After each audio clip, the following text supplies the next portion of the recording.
سامعین کرام، آپ سن رہی ہیں ایک دلچسپ اردو جاسوسی کہانی جس کا نام ہے اندھیر نگری۔ یہ اس سلسلے کی قسط نمبر 57 ہے۔ مجھے امید ہے آپ کو میری یہ کاوش پسند آ رہی ہوگی۔ آپ نے اگر ابھی تک میرا چینل مائی وائس سبسکرائب نہیں کیا تو ابھی میرے چینل کو سبسکرائب کر کے بیل نوٹیفیکیشن آن کر لیجئے تاکہ آنے والی ہر نئی کہانی کی اطلاع بر وقت آپ تک پہنچ سکے۔ اس ڈمی کو فلم اسٹوڈیو کی طرف روانہ کرنے کے بعد میں بینا کے ساتھ کار میں بیٹھ کر پتامبر براج کے بنگلے کی طرف جانے لگا۔ میں نے موبائل کے ذریعے اس کے گھر کا فون نمبر پنچ کیا۔ نرملا نے رسیور اٹھا کر پوچھا کہ کون بول رہا ہے۔ میں نے کہا میری آواز سن کر پہچان لو کہ کون بولتا ہے۔ اوہ تم، رنجن، یہ آتما والا ڈرامہ کیوں کر رہے ہو؟ سامنے کیوں نہیں آتے؟ میں تمہارے سامنے نہیں آؤں گا، پہلے تمہارے ڈیڈی سے ملوں گا، انہیں فون دو۔ ڈیڈی ابھی تھوڑی دیر پہلے گئے ہیں، شام کو ان سے ملاقات ہو سکتی ہے۔ شام کو ہی صحیح، اگر وہ موجود رہیں گے تو میں خود ان کے بنگلے میں ملنے کے لیے آؤں گا اور آنے سے پہلے فون کروں گا۔ میں نے فون بند کر کے بینا سے کہا، پتامبر بجاج اسٹوڈیو کی طرف گیا ہے، بنگلے میں نرملا تنہا ہے، ملازم اور ایک دو گارڈز ہوں گے۔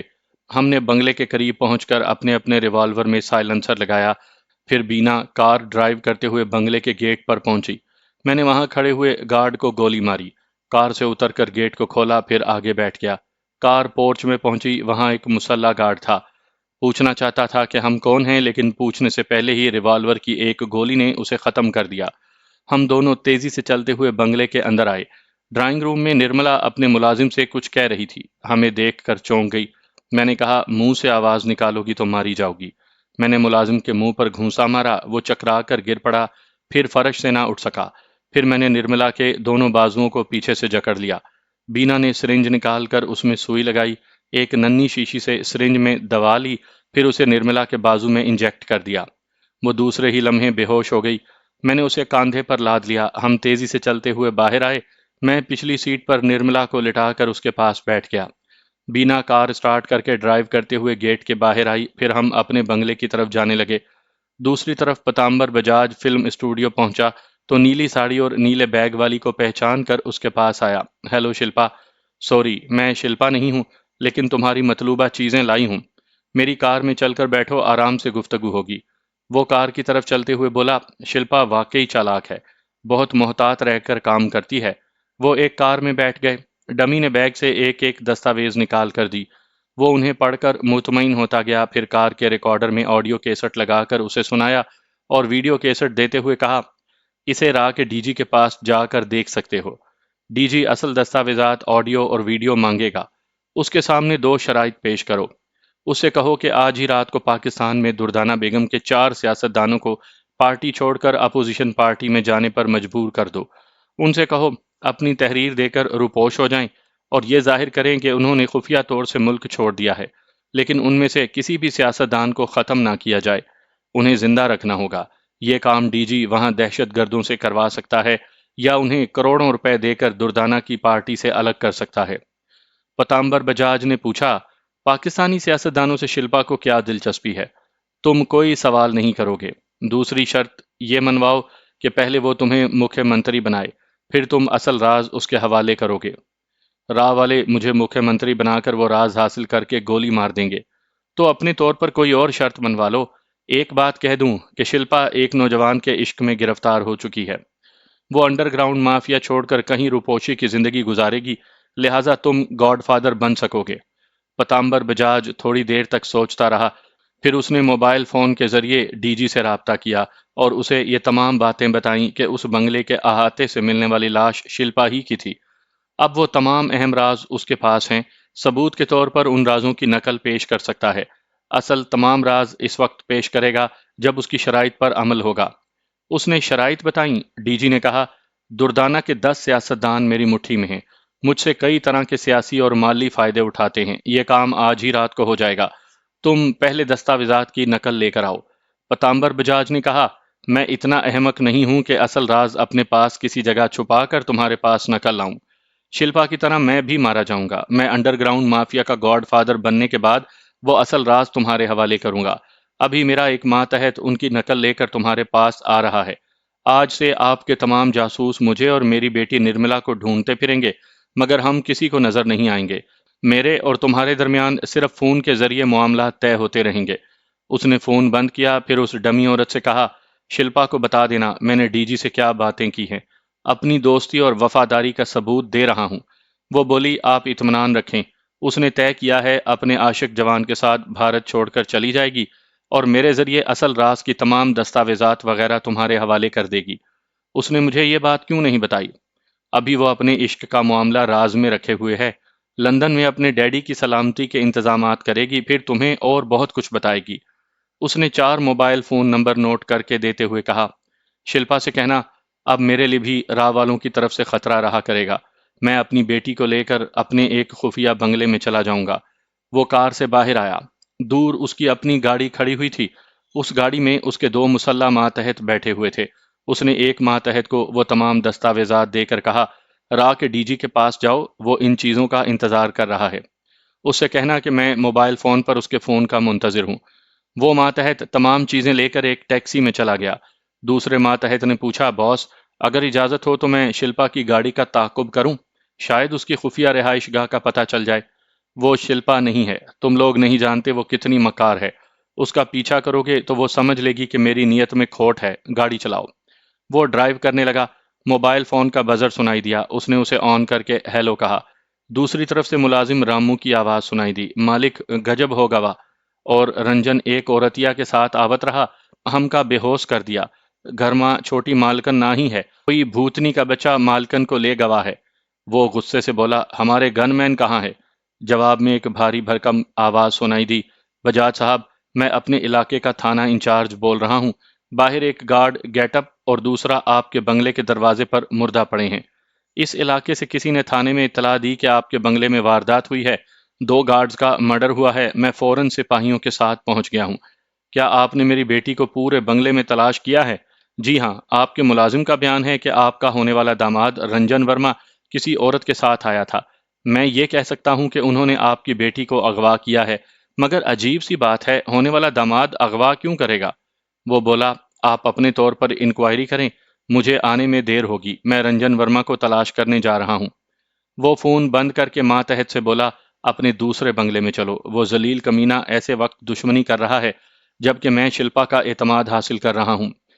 ادھر راہ والوں کو معلوم ہوگا کہ شلپا کو قتل کرنے کے بعد تمام اہم راز میرے پاس آ گئے ہیں، تو وہ میری موت بن کر مجھے تلاش کرتے پھریں گے۔ وہ ہر طرف سے مشکلات میں گھر گیا تھا، بینا نے اسے راہ کے اہم رازوں کا امین بنا کر چھپتے پھرنے پر مجبور کر دیا تھا۔ دوسری طرف میں نے نرملا کو اغوا کیا تھا، وہ اغوا کے سلسلے میں پولیس کارروائی کرتا تو اسے پولیس والوں کے ساتھ منظر عام پر رہنا پڑتا۔ اس طرح راہ کے کتے اسے بھمبوڑ کر رکھ دیتے۔ پھر فون کا بزر سنائی دیا، اس نے اسے آن کر کے پوچھا، ہیلو، کون؟ میں شلپا بول رہی ہوں، ابھی میری ماتحت نے فون پر بتایا ہے کہ تم نے راہ کے ڈی جی سے فون پر بات کی تھی، وہ شرائط بھی پیش کی تھی اور ان دستاویزات کی نقل بھی بھیج دی ہے۔ میں مانتی ہوں تم واقعی دوستی کا ثبوت دے رہے ہو۔ شلپا، ادھر ہمارے درمیان اعتماد پیدا ہو رہا ہے، ادھر میرے ساتھ بڑی ٹریجڈی ہو گئی ہے، میری بیٹی نرملا کو اغوا کر لیا گیا ہے۔ کیا کہہ رہے ہو؟ تم کوئی معمولی شخص تو نہیں ہو، تمہارا روب اور دبدبہ ہے، کون ایسی جرأت کر سکتا ہے؟ رنجن ورما ایک عورت کے ساتھ میرے بنگلے میں آیا تھا، اسی نے میری بیٹی کو اغوا کیا ہے۔ رنجن ورما؟ یہ تو تمہارا ہونے والا داماد تھا نا شاید؟ میں نے سنا تھا وہ بہت عرصے سے لاپتہ ہو گیا تھا، یہاں تک کہ اس کی موت کا یقین کر لیا گیا تھا۔ وہ زندہ ہے، کہیں چھپا ہوا ہے، وہ انڈر گراؤنڈ مافیا سے میرے تعلق کو جان گیا تھا، میں نے اسے ختم کر دینے کی کوشش کی مگر پتہ نہیں کیسے بچ گیا، اب وہ انتقام لے رہا ہے۔ تم پریشانی میں بھول رہے ہو کہ وہ ہم سے زیادہ طاقتور اور با اختیار نہیں ہے۔ ہم ابھی اپنے مافیا کے تمام افراد ممبئی شہر میں پھیلا دیں گے، وہ نرملا کو اس شہر سے باہر نہیں لے جا سکے گا، وہ میری بیٹی کو قتل کر سکتا ہے۔ نرملا نادان نہیں ہے، رنجن جیسے درجنوں جوانوں کو الو بنا سکتی ہے۔ میں ایک عورت کی حیثیت سے جانتی ہوں مرد کو ایک بار دھوکہ دے کر دوسری بار بھی کس طرح اپنا دیوانہ بنایا جا سکتا ہے۔ تم فوراً انڈر گراؤنڈ مافیا کے ذریعے کارروائی کرو، میں بھی یہی کر رہی ہوں۔ تھینک یو شلپا، تم نے میرا حوصلہ بڑھایا ہے، مگر ایک اور مشکل ہے۔ ڈی جی کو اب تک معلوم ہو چکا ہوگا کہ تمام اہم راز میرے پاس ہیں، اب اس کے جاسوس مجھے تلاش کریں گے۔ پرواہ نہ کرو، تم روپوش رہو، میں آج رات نرملا کو ڈھونڈ نکالوں گی، تم راہ والوں کو معلوم نہ ہونے دو کہ مشکلات میں پھنسے ہو۔ اگر پوچھا جائے تو یہ کہہ دینا کہ تمہاری بیٹی تمہیں مل چکی ہے، مجھ پر بھروسہ کرو، صبح سے پہلے نرملا تمہارے پاس پہنچ جائے گی۔ وہ بہت زیادہ احسانات مانتا رہا، اس کا شکریہ ادا کرتا رہا، پھر فون کا رابطہ ختم ہو گیا۔ وہ مسکرا کر سوچنے لگا، کوئی بادشاہ سلامت بن جائے، پوری دنیا کو تخت شاہی بنا کر تاج پہن کر بیٹھ جائے، لاکھوں کی تعداد میں فوج اور جدید اسلحہ رکھ لے، پھر ذہانت سے مار کھا جاتا ہے۔ خصوصاً سیاست میں اینٹ کا جواب ذہانت اور مکاری کے پتھر سے دیا جاتا ہے۔ ڈاکٹر زیدی نے کہا تھا مراد کو 1.5 گھنٹے تک ہوش آ جائے گا۔ خون بہت بہہ چکا تھا، اس کے گروپ کا خون اسے چڑھا دیا گیا تھا۔ تابانی کا خون کھول رہا تھا۔ وہ گاڈ فادر ہاشم سے بولی، انکل، میرے مراد کا خون بہانے والے زندہ نہیں رہیں گے، اور دردانہ کو تو میں کل کسی بھی طرح حلف اٹھانے نہیں دوں گی۔ بیٹی جوش میں نہ آؤ، یہ بھی تو سوچو کہ ہمیں گرفتار کروانے کے لیے مراد نے بھی نادانی کی ہے۔ اس نے اتنی بڑی بات کیوں مان لی کہ اس کے بازو کا آپریشن کیا جائے اور جاسوسی آلہ لگایا جائے؟ میں مراد سے بھی ناراض رہوں گی، اسے غلطیوں کا احساس دلا کر اپنی راہ پر چلاؤں گی، لیکن ابھی اسے ہوش آنے کے بعد دشمنوں سے انتقام لینے جاؤں گی۔ کہاں جاؤ گی؟ تم سوچ بھی نہیں سکتی کہ ان کے ہاتھ سے مراد نکل جانے کے بعد دردانہ بیگم کے اطراف کتنی زبردست سیکیورٹی کے انتظامات ہوں گے۔ اس کے محل سے اسمبلی تک کہیں تو موقع ملے گا، موقع ملے گا، تم اسے گولی مارو گی اور گارڈز تمہیں مار ڈالیں گے۔ اپنی ذہانت اور دلیری کو صرف ایک دردانہ کے لیے ختم کر دو گی؟ کیا اس وقت یہ سمجھنے کے قابل ہو کہ غصہ ہمیشہ ذہانت کو کچل دیتا ہے؟ وہ ہونٹوں کو سختی سے بھینچ کر خاموش رہی۔ ہاشم نے کہا، تم اتنی ضدی ہو کہ سمجھانے سے بھی نہیں سمجھو گی۔ ٹھیک ہے، نہ سمجھو۔ اپنی امی یعنی ڈاکٹر آمنہ کے حکم کو بھی بھول جاؤ کہ تمہیں یہاں میرے مشورے کے مطابق کام کرنا چاہیے۔ مجھے بھی دشمن سمجھو اور اپنی امی کو بھی، پھر جو جی میں آتا ہے کر گزرو۔ وہ سر جھکا کر بولی، سوری انکل، میں امی کی یہ بات بھول گئی کہ مجھے آپ کے مشورے کے مطابق کوئی بھی قدم اٹھانا ہے۔ امی میرے لیے دیوی کا درجہ رکھتی ہیں۔ ہاشم نے اس کے سر پر ہاتھ رکھ کر کہا، شاباش بیٹی، یہی آزمائش کا وقت ہوتا ہے، اور ایسے ہی وقت میں دماغ کو ٹھنڈا رکھنا چاہیے۔ ہم ہار مان کر بیٹھے ہوئے نہیں ہیں، ہم نے طے کر لیا ہے کہ دردانہ کانٹوں پر چل کر حکومت کرے گی اور چل نہیں سکے گی، 2 ہی قدم میں گر پڑے گی۔ مراد کو ہوش آنے لگا۔ ہاشم نے کہا، مراد سے بھی محبت سے پیش آنا، غصہ دکھانے سے فائدہ نہیں ہوگا، اسے محبت سے ہماری طرف مائل کرو۔ ہاشم وہاں سے چلا گیا۔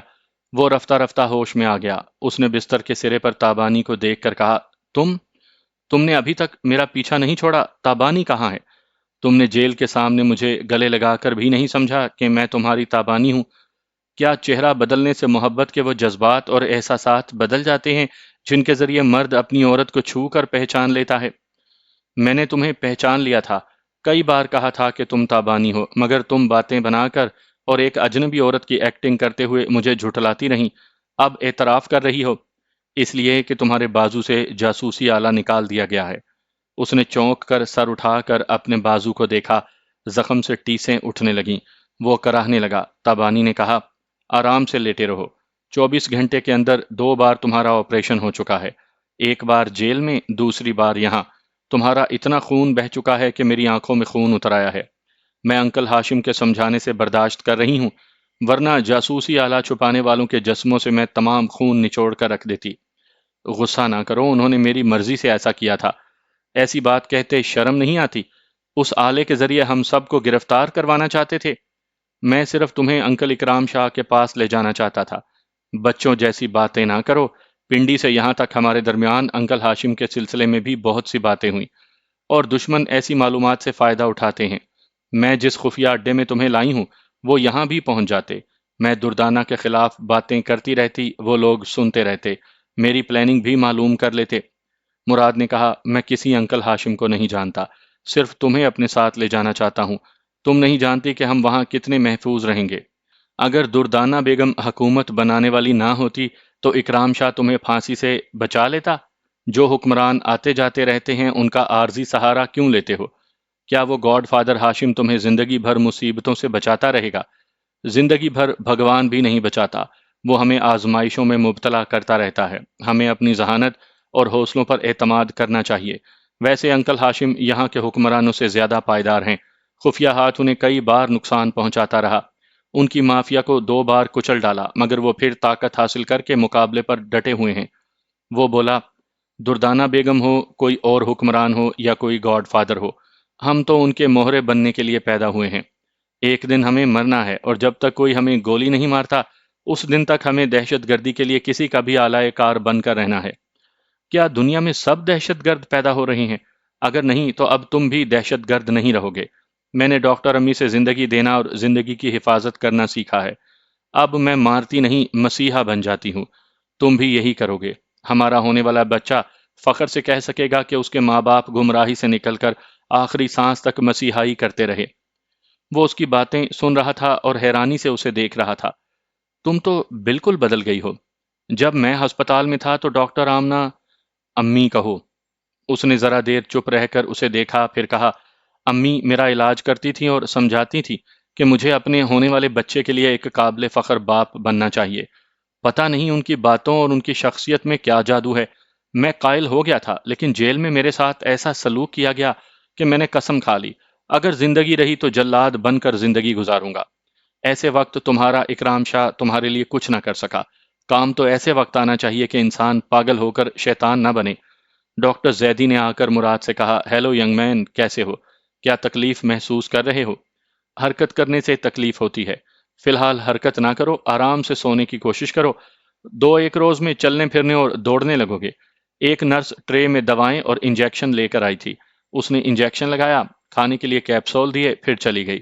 ڈاکٹر زیدی نے کہا، تابانی، اسے تنہا رہنے دو، ابھی نیند آ جائے گی، کم آن میرے ساتھ آؤ۔ وہ مراد کو پیار سے دیکھتے ہوئے چلی گئی۔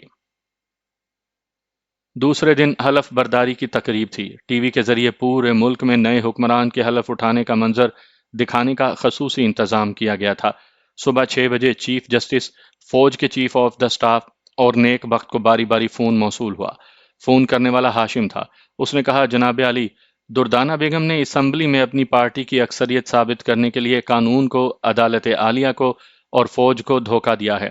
آپ دن کے 10 بجے اسمبلی میں تشریف لائیں گے تو چیف جسٹس کے نام دردانہ بیگم کی پارٹی کے 4 کامیاب سیاستدانوں کے تحریری خطوط ملیں گے۔ وہ چاروں دردانہ بیگم کی پارٹی کو اس ملک کو چھوڑ کر چلے گئے ہیں۔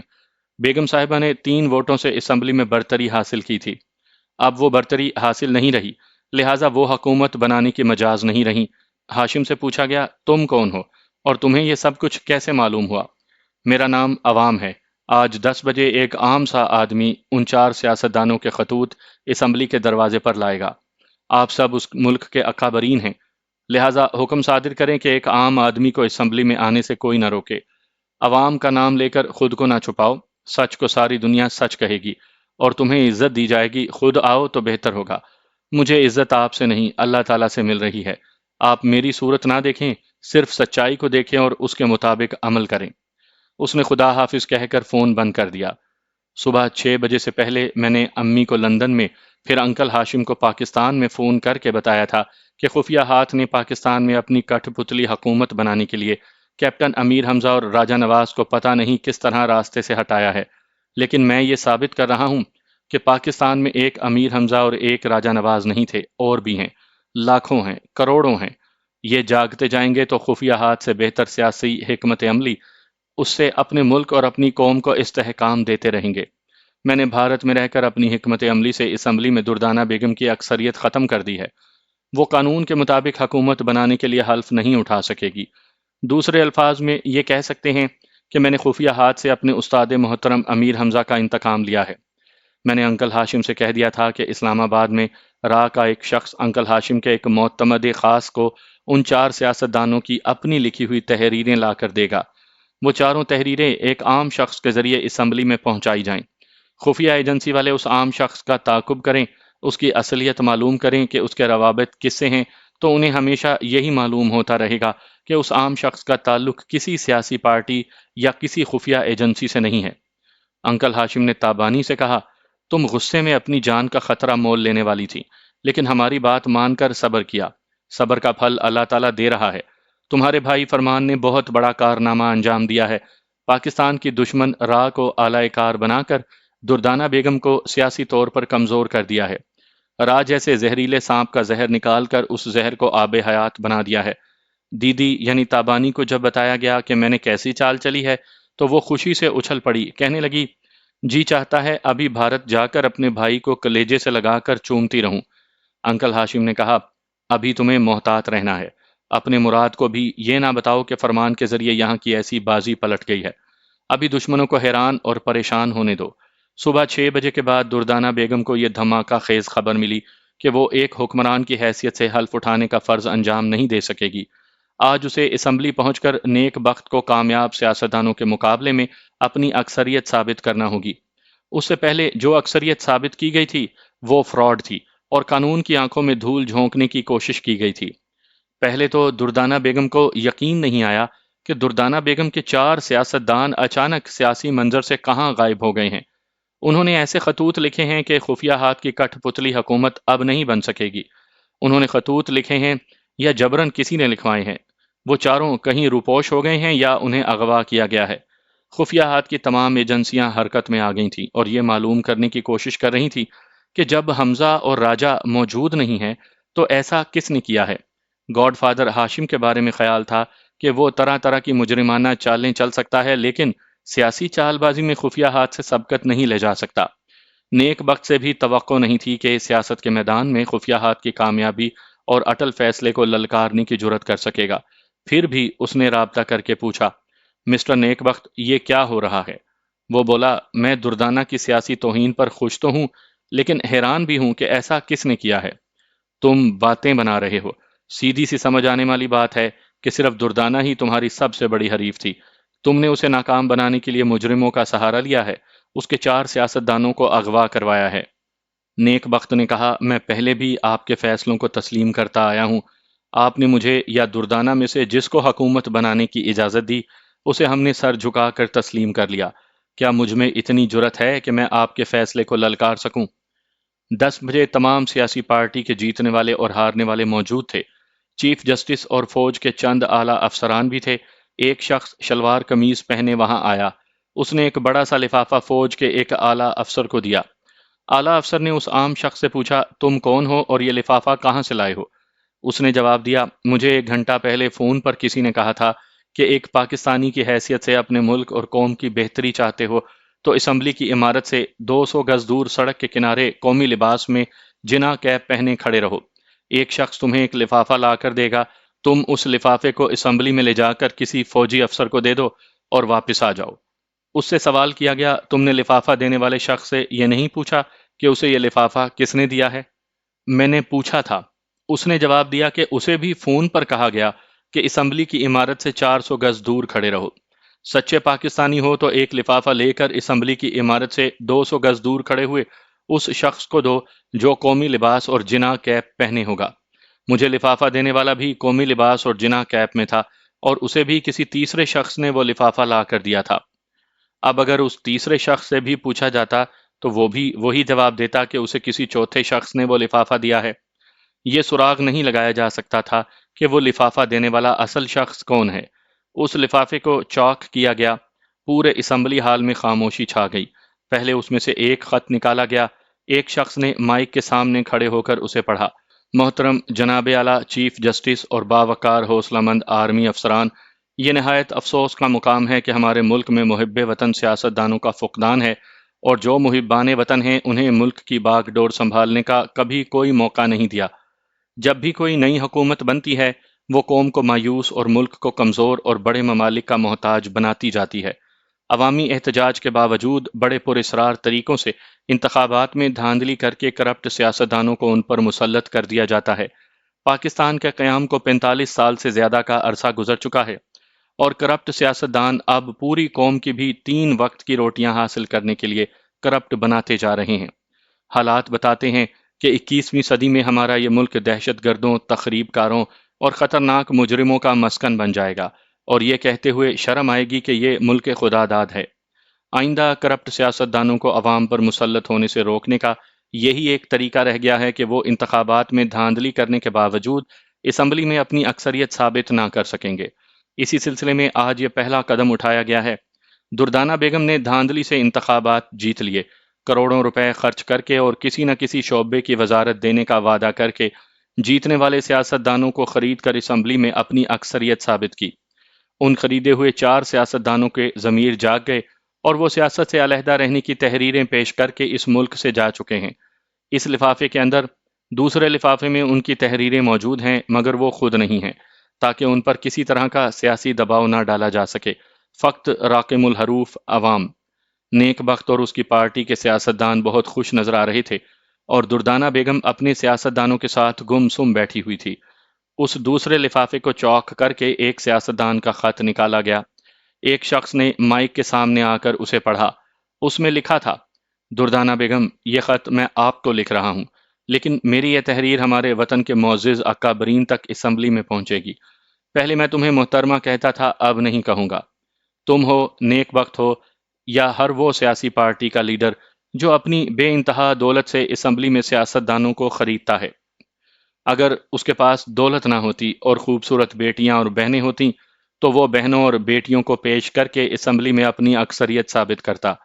اس قوم کے بدعنوان رہنما اتنے گر چکے ہیں کہ انہیں محترم یا محترمہ کہنا سراسر وطن دشمنی ہوگی۔ یہ خط میں کسی کے دباؤ پر نہیں لکھ رہا ہوں۔ میرا ضمیر مجھ سے کہہ رہا ہے کہ اگر میں ایک شخص کسی بدعنوان سیاسی پارٹی کے لیڈر کا ساتھ نہ دوں اور میری طرح دوسرے باضمیر سیاستدان بھی میری اس روایت پر چل پڑیں تو آئندہ ملک میں کبھی کرپٹ حکمران اقتدار میں نہیں آ سکیں گے۔ میں ایک نئی روایت ڈالنے جا رہا ہوں، اس امید پر کہ یہ سلسلہ جاری رہا تو ساری دنیا میں پاکستان جیسا نیک نام اور ترقی یافتہ ملک کوئی اور نہ ہوگا۔ اللہ تعالی ہمارے اس نیک جذبے کو تقویت دیتا رہے، آمین۔ فقط راقم الحروف سید ثناء اللہ خان۔ پورے حال میں گہری خاموشی رہی۔ دردانہ کی ناکامی پر نیک بخت اور اس کے ساتھیوں کو خوش ہو کر تالیاں بجانا چاہیے تھیں، لیکن جو تحریر پڑھی گئی تھی اس میں نیک بخت کا نام بھی کرپٹ سیاستدانوں میں تھا۔ باقی 3 سیاستدانوں کے خطوط بھی پڑھ کر سنائے گئے۔